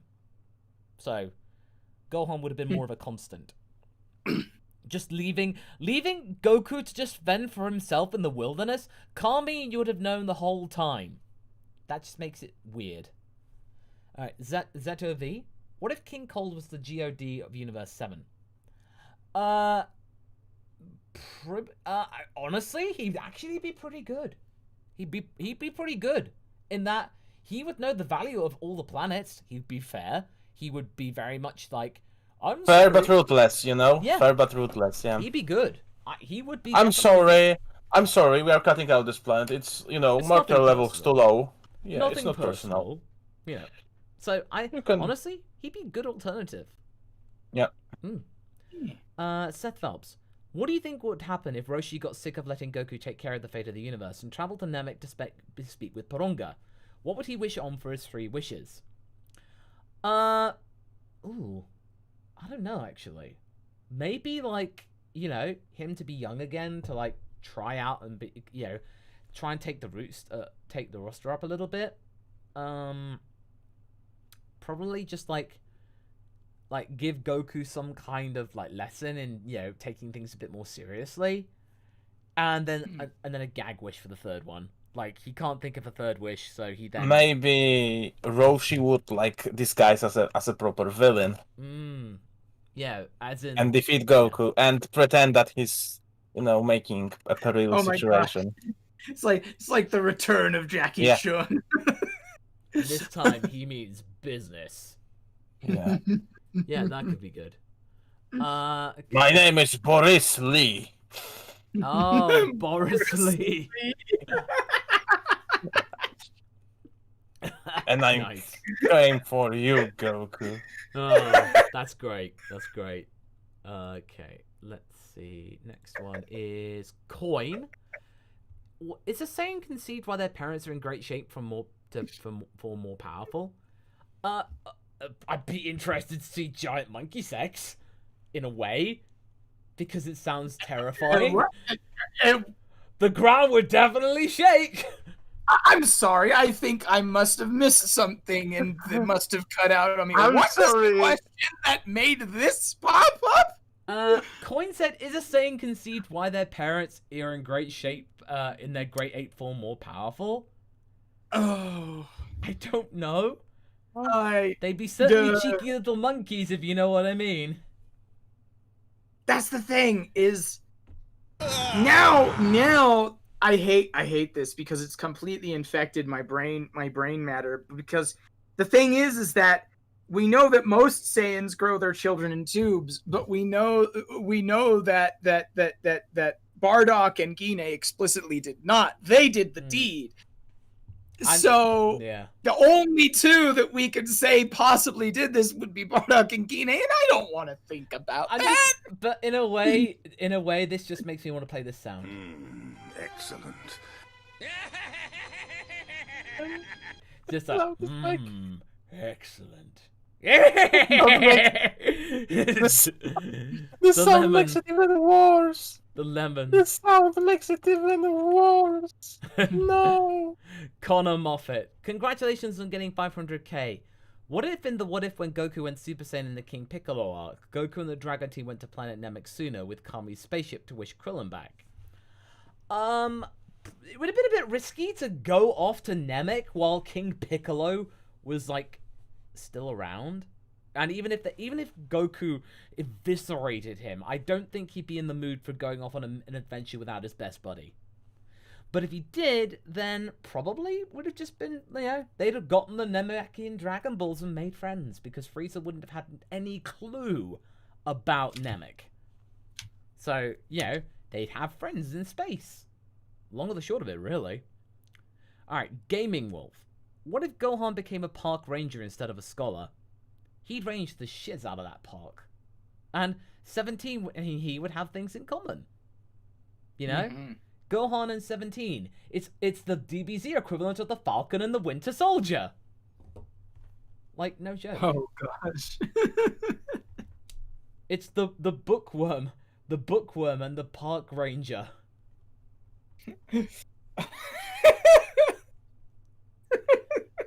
Who's the mascot who then pulls a PG-13 Homelander? Like, seriously, oh my god. That was like, I was thinking, a Marvel writer's been watching The Boys. or if you actually read the comic. I haven't been keeping up with Falcon and Winter Soldier, it's cool. and I haven't watched The Boys. Haverock has a crush on Zemo. I do. Yeah. Zemo in this is something, I think, this is definitely a character Hav would write. Yeah, definitely. I like how they changed the MCU. Let's say that. I can appreciate a villain if Zemo's the same character from the Civil War. The Civil War storyline and stuff like that. Then I can appreciate a villain who does what he does due to trying to make up for that sort of sense of loss, justice, vengeance, all of that being kind of blended, mishmashed, and misconstrued and exaggerated in his own mind.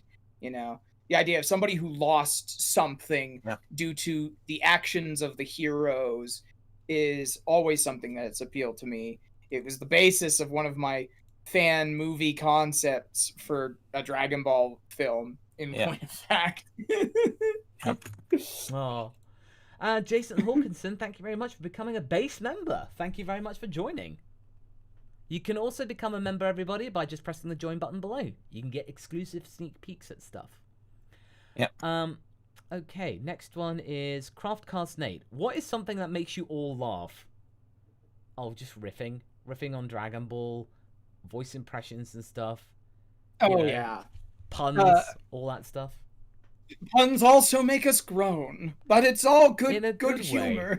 I think Welsh accent Goku Black is what makes us all laugh. Oh no, it's Scouse. It's Goku Scouse Black. It's like, Yeah, Goku hey, Scouse my name's Black. Goku. Hey, my name's Goku Black. I'm gonna fucking deck you. I'm gonna fucking deck you in the snows. I'm gonna take that transformation you just did, but I'm gonna make it fantastic. Hey, don't you think it's all beautiful and all that? Yeah, as the ladies would say. Oh. Alright, Dark Snake. I said this before, but what if Chi-Chi and Bulma's roles were switched with their husband, but still kept their personality slightly, with Bulma still being smart as a princess of Saiyans? Cool, smart princess of Saiyans. Neat. Instead of just war hungry. That'd be a nice change of pace. No, Queen of the Saiyans. Queens. Oh, the Queen. Absolutely. She princess. No, Queen. That sounds like Bulma. That definitely sounds like Bulma. So, Dark Snake, I would definitely have to concur with you. And he also asked, do you have a Discord? I do. It's discord.gg/Masako. You can find it there. I don't really often publicize it that much. Because Discord, apart from admin stuff, is very alien to me. But anyway. Craftcast Nate. First, Zuno is the king of But Masako! As that is his normal voice. Second, what if Sophie replaced Vegeta in Dragon Ball? And third, congrats to 500k. Oh gosh, what if I replaced Vegeta in Dragon Ball? Okay. If I were to replace Vegeta in Dragon Ball, well, if we're just talking about replacing wholesale, as in like, bam, I'm Vegeta, effectively Vegeta, right? I would probably go about my whole thing much differently, just because if my goal is to one day overthrow Frieza, I wouldn't be making enemies with the people who are exhibiting power that might be worthwhile to harness. Beyond that, I would probably use my foreknowledge of the series to good use, train up my power, do the whole reincarnated as Yamcha sort of thing, probably. Oh, Nappa, there's that place called Yardrat. We should check it out. Totally. They have a very cool training regime. There's this planet called Yardrat. They're very, very spiritual, but they have a lot of incredibly powerful techniques. And I can, like, Vegeta say, even this foul creature may it prove one day to be of use to me. Actually, I was in an amateur dramatics group. I actually played Frollo, but we didn't do any song. Nice. We just like followed along with the song from the original thing and just like mimed it. We had to act with our bodies. Mm-hmm. That was cool. And Very I nice. often in like amateur dramatics, I often don't get to play the bad guy. It's great when I get to. I need to actually do more amateur dramatics in my local area. That'd be cool. I need to do that more. I'd love to. Especially now with all the acting experience doing like, of the what ifs. It definitely adds, it actually makes a difference. Anyway. Oh, absolutely. Craftcast Nate has another one. What if the DBZA cast replaced the Hamilton cast? It's like Alex Nappa Hamilton. My name is Alex Nappa Hamilton. No! And there's a million bugs I haven't shot. Just you wait, Vegeta. Just you wait. It's like, Thanks, I hate it. I'm not throwing away my Bomber DX.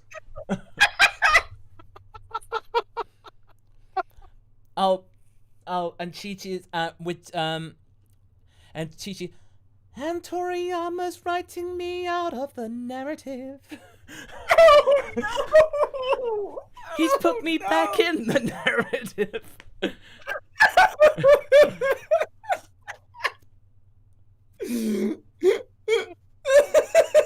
We'll be back with you guys after these messages. Okay, Nate, that's another thing that makes us laugh. Yeah. Oh, Frieza would be King George, of course. There's already a has song, voiced that. so, you know. Yeah. Yeah, definitely. Manifesto. What if the Saiyan race was better at romance? No, what if Toriyama was better at romance? Oh gosh. If Toriyama was better at romance, we probably wouldn't have gotten so many of our female characters relegated to the housewife role as a means of kind of getting them out of the way. But if the Saiyans specifically were better at romance, well, if they wanted romance to be a part of their culture at all, I think they wouldn't have instituted the whole let's go the eugenics route with our children. So we probably wouldn't have had pod babies, which would have meant, actual family units and stuff like that, probably on Planet Vegeta. If they were more interested in romance, and if Toriyama had been more interested in romance from the get-go, I feel like if Toriyama had some kind of interest in legitimate romance and not just using it kind of as a gag, because the only real time it got brought up in the OG Dragon Ball series was when it came to Bulma's obsession with finding a perfect boyfriend, and then, of course, Chi-Chi gets introduced, and she's actually kind of in much the same boat as Bulma, And when she first develops her crush, she actually doesn't even crush on Goku. She crushes on Yamcha. So if Toriyama had been more focused on romance, I think we would have probably got something more along the lines of the what if Goku married Bulma scenario, because I think that they would have probably wound up being the protagonist couple. Complaints about age gap or anything else like that aside, that's kind of what time skips are for in a large amount of anime.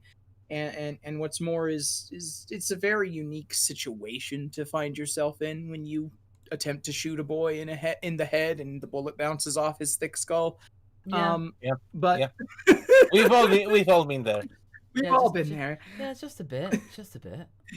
But I think it would have been nice. There's other ways that you can write it. I know tons of fanfic authors do it because there's a real onus for fanfic, to produce fanfic in the fanfic communities that are romance fanfics. To Saiyans, like relate to one of the previous questions, like an improvement in romance would be, hey babe, you want to reject Saiyanity and go back to monkey? Mm-hmm. Oh my god. Yes, return to monkey. All right, Richard Dawson. What if Goku landed at the Red Ribbon Army HQ? I play the sound every single time because Dr. Giro would experiment on him, and it would not be a pleasant sight. So in our books, what if you have a moment of experimenting on Goku? So that, but nobody is here to, and definitely. And I really don't think that Jiro could resist vivisecting an alien creature of Goku's type, even if it didn't kill Goku outright. I don't think that Jiro would treat him humanely. I don't think that Jiro would treat Goku humanely. I know that people have done the what if Goku landed at the Red Ribbon Army, and they've done their own little thing going about it. And of course, rule of cool or rule of, actually having a plot narrative is in effect, but it's hard to write around a character like Jiro, this guy who was willing to, kidnap and run experiments on teenagers, this guy who was willing to turn himself into a robot, this guy who very clearly wanted to murder en masse for the sake of world domination, and outright decided that he was going to start just killing people rampantly in an attempt to provoke, the Z Fighters and Goku. It's hard to believe that he would be anything less than an absolute monster if an alien creature with strange power landed in his lap. If you want to go the route of like if you want to go the route of say like giving him an actual plot narrative and stuff like that, then we mentioned Frollo earlier, so maybe you could do some kind of excuse with Frollo. Something like have that. Jiro.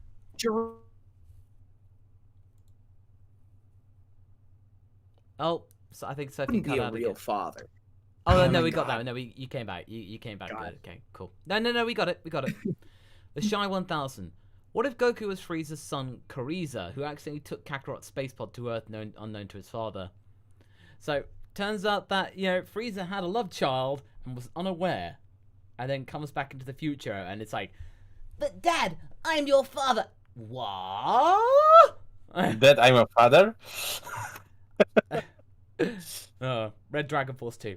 What if Mark found Dr. Giro and asked him to save Miguel, even if it meant she became a cyborg/android? If you haven't already written the next part yet. Have you want to take that? Oh, he's not giving anything away. Sorry, not giving anything away. We actually talked about Mark's future today with Mas, but I'm sorry.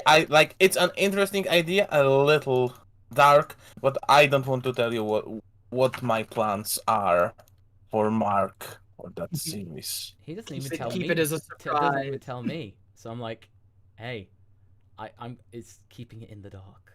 Absolutely. He wants it to really have an impact when he shows you that draft, Moss. Of course, yeah. All right, okay. Next one is Jade Lava. What if Good Boo won against Eel Boo and creates a good Super Boo of sorts? We'd have Skinny Boo. We have Skinny Boo. Absolutely. Boo. DB Taro. What if Goku accepted Vegeta's offer in the Saiyan Saga? Oh, what, to you become a good guy or something like that? Was that it? Oh, you're talking about I could use a good man. Oh, well then Goku would have had a very interesting night.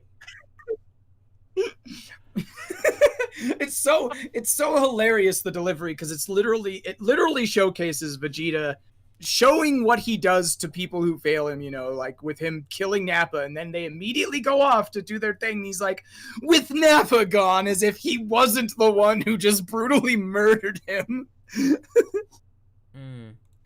So if Goku were to say yes to that, congratulations, Goku, you are an idiot. But I think it would be a ploy. The way it would make the most sense is if Goku, were to evaluate himself and think to himself, I can't actually beat this guy because the Kaioken will take too much out of me. I can't match him well enough without relying upon it. What can I do to convince him to leave the planet so that my friends can come up with a different solution to this, because I'm not smart enough to do so in this moment? I could see him saying, okay, I'll agree to be your sidekick if we leave Earth right now. You don't destroy it. You don't try to destroy it. You don't do anything like that. We leave Earth right now, and I'll agree to follow you. And we'll go from there. I could see Goku maybe doing that if he was desperate. That's what happened in What If Goku Beat. Yeah. I gotcha. Okay. Av? Yeah. Oh, okay. Cool. You're still there. I thought it stopped. Yeah. Okay. Yeah. Seth Phelps. Another potential thought I had was what would it take for Roshi to fall as a hero and become a villain? The right lady. It's like, but in all honesty, you think that a woman telling him to do so? No, Roshi has standards somewhere. He's no Mineta. Come on, he's no Mineta. Roshi. Hey, I am still a firm believer that what Mineta needs is therapy and a strong support base to get him past his crap behavior. I know a lot of people who have overcome some pretty crappy pasts. Oh yeah, of course. But as far as Roshi goes, people got to remember that Roshi's over 300 years old. he's pretty dead set in his ways. He's a stubborn old dog. Yeah. And you can't teach an old dog new tricks. The one way I can see him becoming a villain has pretty much already been done. And that was what they did with the filler arc for the whole looking for the members of the Tournament of Power bit, where he literally gets put under magical mind control by a different antagonist. If Roshi was puppeted, if he was put under magical mind control, hit with the mind whammy, you know, that sort of thing, I can see him serving as a villainous tool, you know. I can see him serving as a weapon of the villains. But him actually becoming evil, becoming a villain, I don't see it happening. Not with that attitude. Yeah. Unless you somehow turn him into a young man.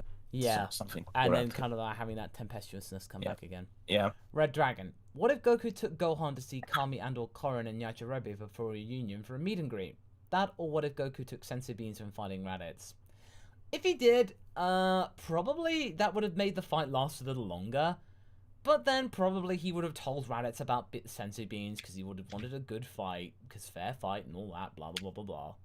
So, you know, you'd have had the Cell Saga, Raditz being given a Senzu Bean, and then I'd have to play the sound because of the soundtrack. Yeah, there you go. Smash Ultra. What if the DBZ guest stars are the Powerpuff Girls? They do have some badass fights, like that one episode of Blossom vs. Princess, and what if they're inviters? Honestly, I'd have Bubbles in there, because Bubbles is the most dangerous one.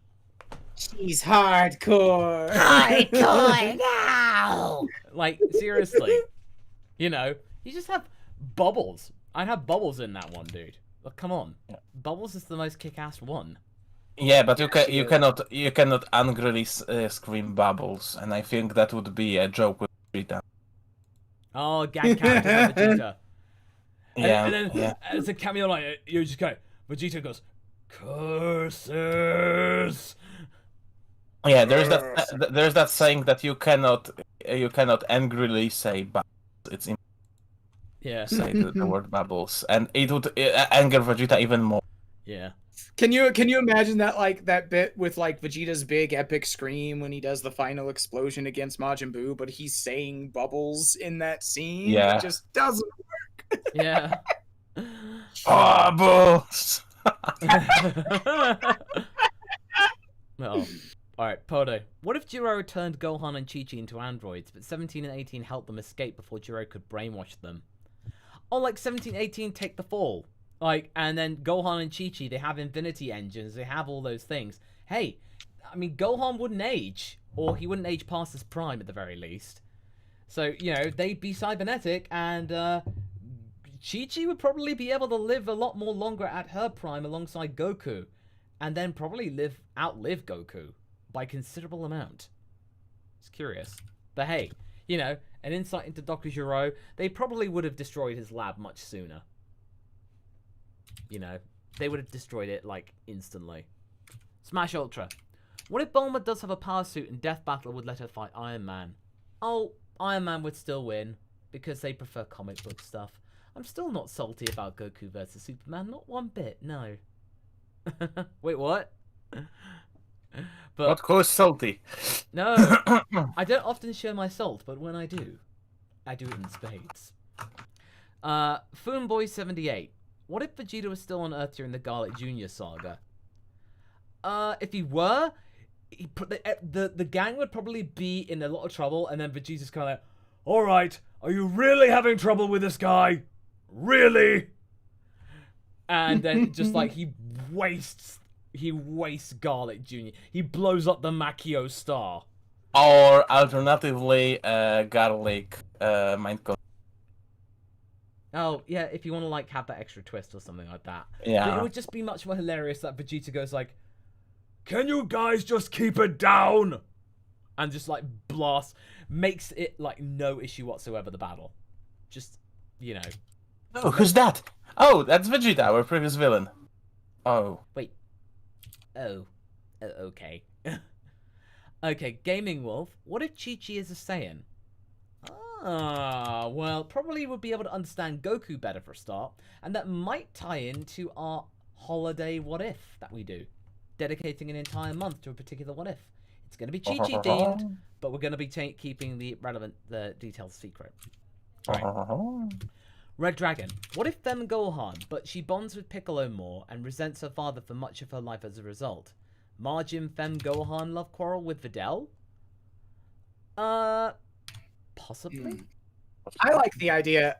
I like the idea of Fem Gohan still dating and marrying Videl. So yeah, same. Hey, same-sex marriage. I'll be okay with that. That sounds nice. That sounds cute. Sounds cute. I like that. I once messed around with coming up with a concept for a what if of what if Gohan was a trans girl, and friends helped me come up with kind of ideas for that, just because it was just more kind of like a conversational game that we would play. As far as coming up with that whole idea, because I like the idea of more LGBT representation and trans representation in particular, considering my own circumstances. So playing with that's always interesting, but I would never divide the Gohan and Videl relationship. It's the one relationship I think Toriyama really did a pretty good job with. Yeah. And so definitely did a good call with that. But I think if we were to do a what if like that, I think it would break a lot of ground, but we definitely, be quite groundbreaking. But we definitely would need to tackle this, very, very seriously. But I'd be up to the challenge eventually. Yeah. All right. Okay. Next one is Red Dragon Force 2, and this is a voice thing. Goku, I have a new soldier for you to fight. Really? Is he strong? Grape Needle shows up. Goku, mental breakdown. Frieza, flawless victory, or aka Yata. So, the legendary Grape Needle. Goku's worst enemy. Oh. Gorilla Geek 27. What if during Ultra Instinct Goku no longer sees people as friends or allies, he just sees targets? That's what it should be! Ultra Instinct. Goku's body reacts to anything, regardless of friend or foe. That's what would make Ultra Instinct dangerous. It needs to be instinctual, Yes. You call it Ultra Instinct, have it be instinct. Yeah, absolutely. So, again, I agree with you, Gorilla Geek. Alphadillo Gonaticus. He still has no what-ifs, but here's my weekly dono. Happy 500k, and here's to the next milestone. Aw, thanks, Alphadillo.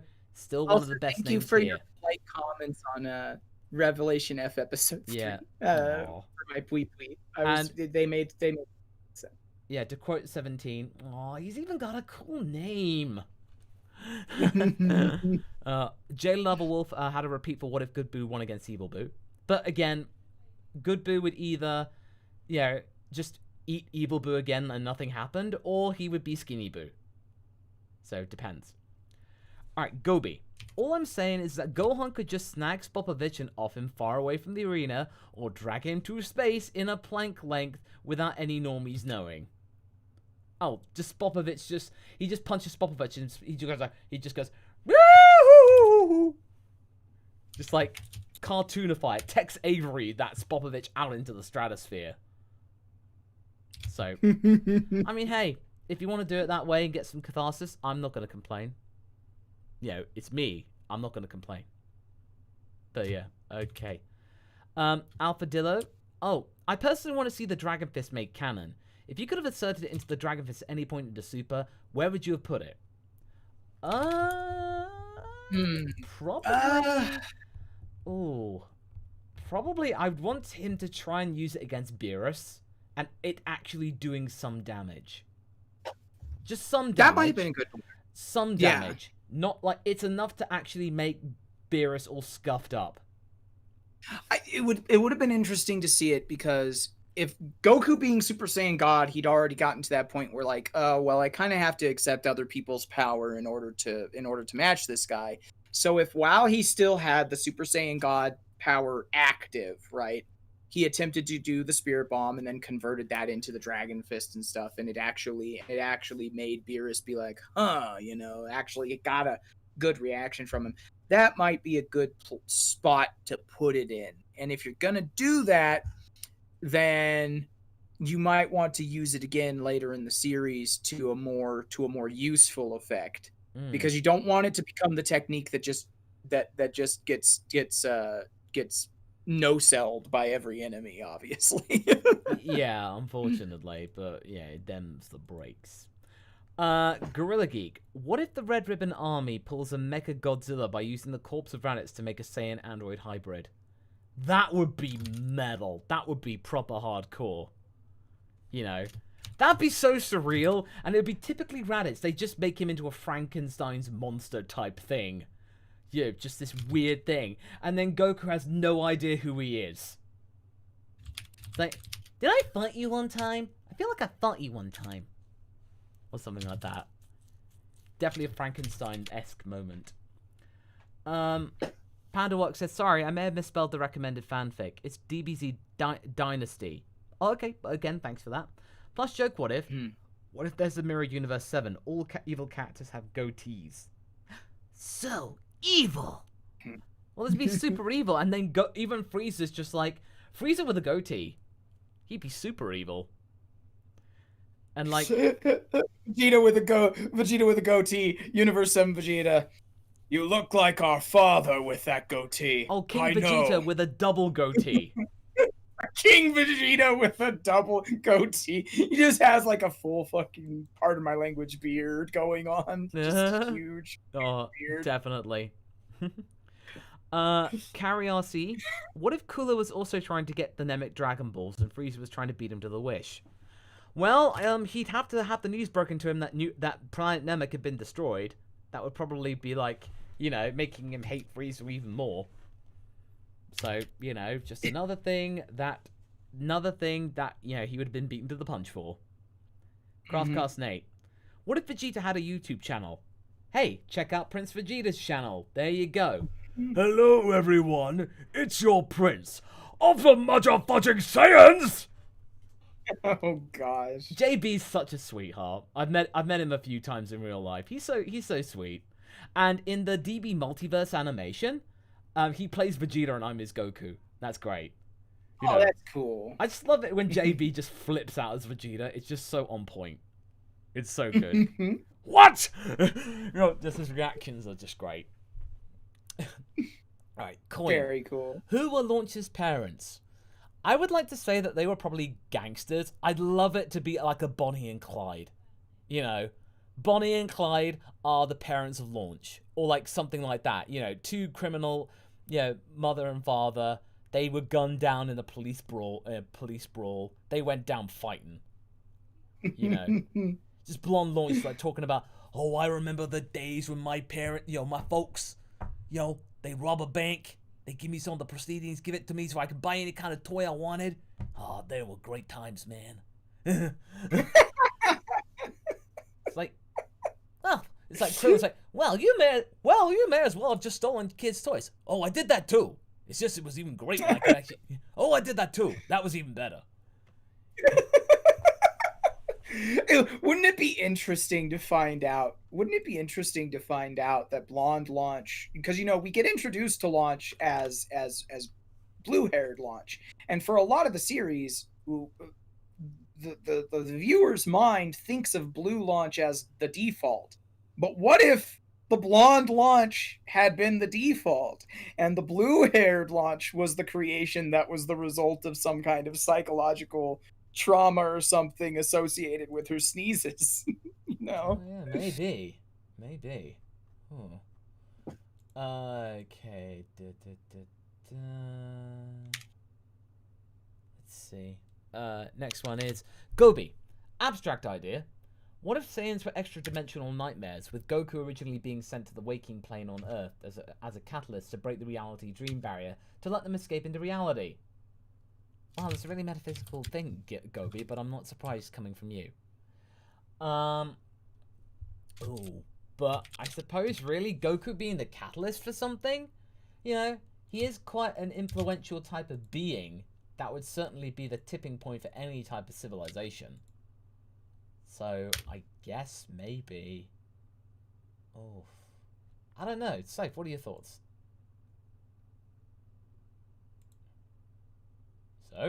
Say again. Sorry about that. I not only did I cut out, I was answering a question in the chat. Oh, it's okay. Basically, it was an abstract idea from Gobi. What if Saiyans were extra-dimensional nightmares, with Goku originally being sent to the waking plane on Earth as a catalyst to break the reality dream barrier to let them escape into reality?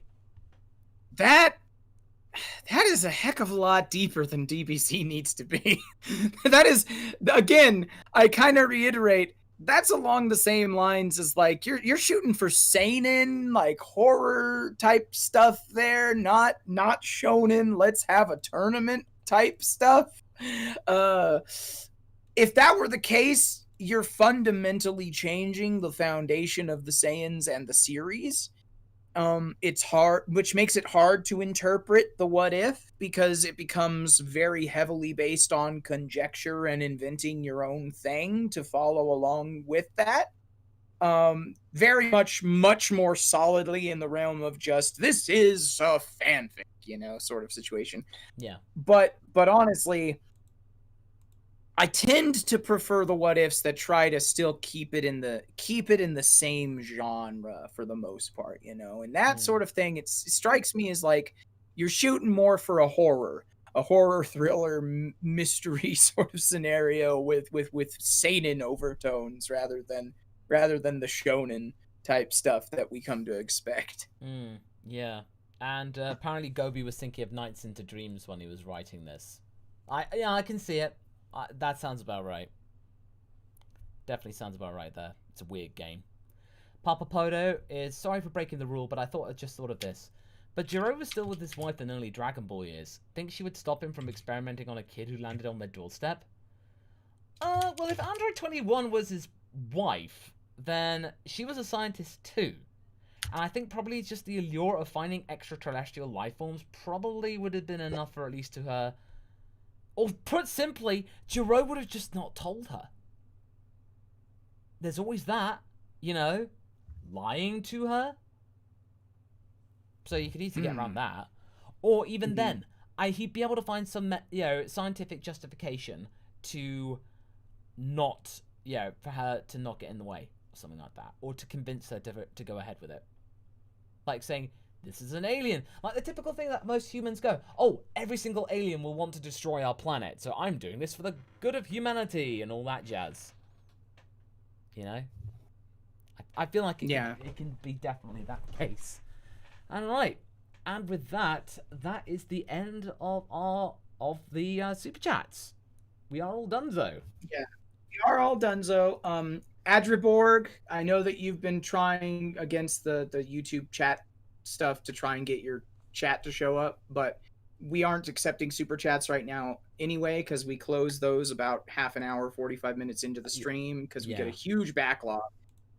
So save it for next time. Yes. And try to get here a little bit earlier, and we'll make sure to read it out when you super chat it, or get somebody else to super chat it. Oh, definitely, yeah. But we've been going for 2 hours, so I need my dinner, so yeah, we're gonna wrap things up. But all that remains to be said is thank you so much for your super chats, everybody. It really does mean a lot. It does help support the channel a lot, especially in these uncertain times.